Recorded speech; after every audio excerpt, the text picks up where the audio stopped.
Good morning, dear students. Hope all of you are doing good. In today's lecture, I will be covering a problem on moment of inertia. We will calculate the moment of inertia of a uniform circular ring about different axes. In first case, we will find the moment of inertia of ring about a line passing through its center. You can see in this diagram we are having a ring of radius r and an axis is passing through its center. I have named this axis as z axis. Now we are to find the moment of inertia of this uniform ring. Uniform means mass is uniformly distributed over whole of its surface.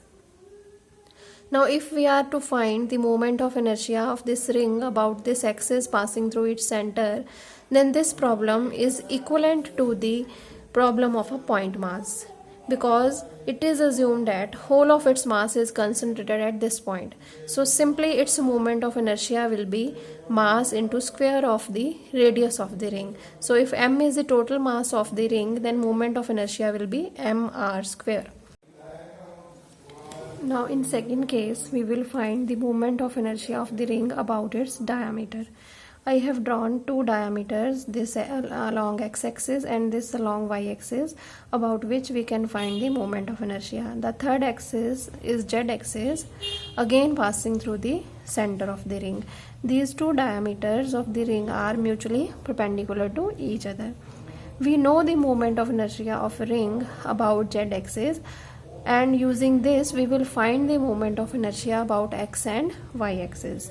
Here, according to the symmetry of the problem, the theorem of perpendicular axis of moment of inertia can be applied. Because these three axes x, y and z are passing through a common point and axes x and y are perpendicular to each other, so the perpendicular axis theorem is applicable here. From the previous case, I have written moment of inertia about z-axis is equal to mr square. Now using perpendicular axis theorem, moment of inertia about z-axis will be equal to the sum of moment of inertia about x-axis and y-axis.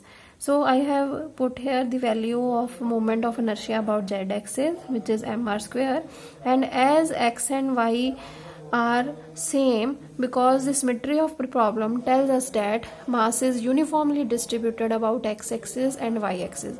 So moment of inertia about x-axis will be same as the moment of inertia about y-axis. So instead of writing Iy, I have written here Ix. So it becomes 2Ix is equal to mr square, and Ix will be equal to half mr square, and this will be also the value of moment of inertia about y-axis. So in summary, we can say that the moment of inertia of a ring about its diameter is half mr square. Here I have written a problem for you. You are to find moment of inertia of a uniform ring having mass 2 kg and diameter 1 meter about its different axes. So you can add here about different axes. Now the third case. In this case, we will find the moment of inertia of ring about its tangent. In this diagram, I have z-axis again passing through its center, and I have drawn another axis z dash, which is parallel to z and at a distance equal to the radius of the ring. We are to find the moment of inertia of this ring about z dash axis. We know the moment of inertia of this ring about z axis, which is equal to mr square. Now from the figure we can see that we can apply parallel axis theorem here, which states that the moment of inertia about z dash axis will be equal to the moment of inertia about z axis plus m times the square of distance between these two axes. So I have put here the value of Iz, which is mr square, and this mr square again. So the value becomes the moment of inertia about z dash axis is equal to 2 mr square. Now again I have drawn a tangent, but in this case this is having some different direction. I have drawn a tangent along the of the circle parallel to its diameter along y-axis. Again applying moment of inertia theorems, we can see that the moment of inertia about y dash axis will be equal to the moment of inertia about y-axis plus m times the square of distance between the axes. So here we know that the moment of inertia about y-axis, which is one of the diameter of the ring, is half mr square. So if we put here Iy is equal to half mr square plus mr square, then total moment of inertia about y dash axis will be equal to 3 by 2 mr square. So students, it must be clear now that the axis decides the moment of inertia. First of all, we are to describe and decide the axis about which we are to find the moment of inertia. Then accordingly, as the distribution of mass will vary, our answer will vary.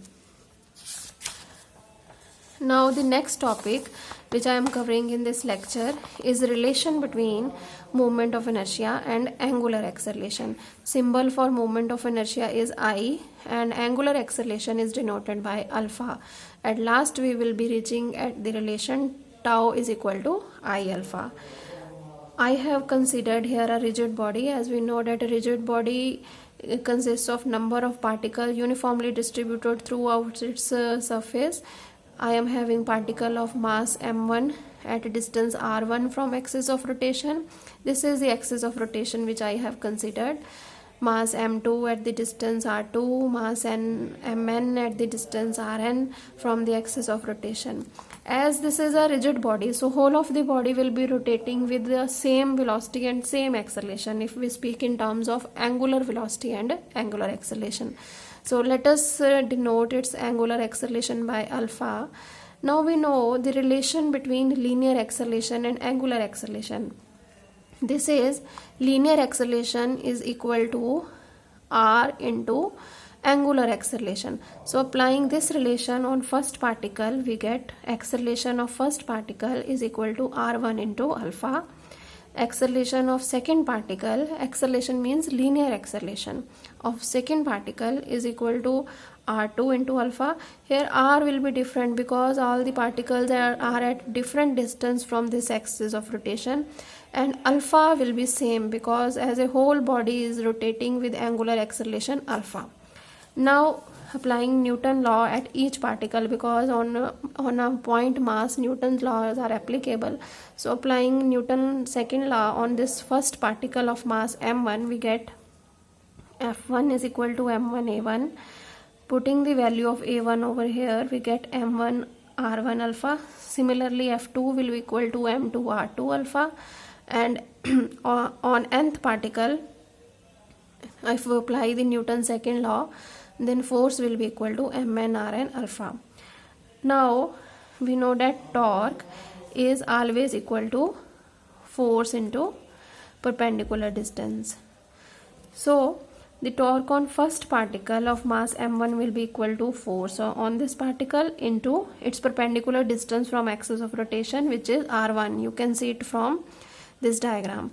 So putting the value of F1 equal to m1 r1 alpha, we get torque is equal to m1 r1 square alpha. Means this is m1 r1 alpha into r1.